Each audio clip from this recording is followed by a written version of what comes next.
Maxine Vlog.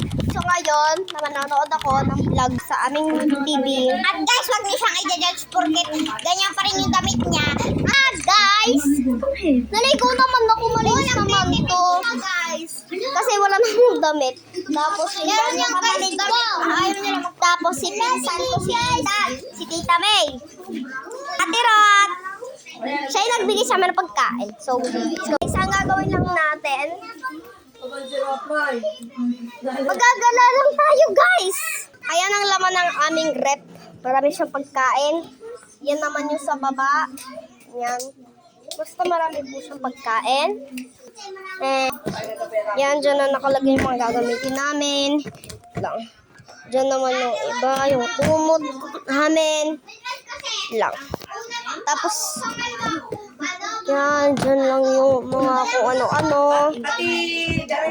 Yan. Tapos, eto guys yung study table ko. Yung mag-upload pa yan kasi di pa nga nalilinis. So, bye-bye! Thank you for watching my video. Pero po talaga.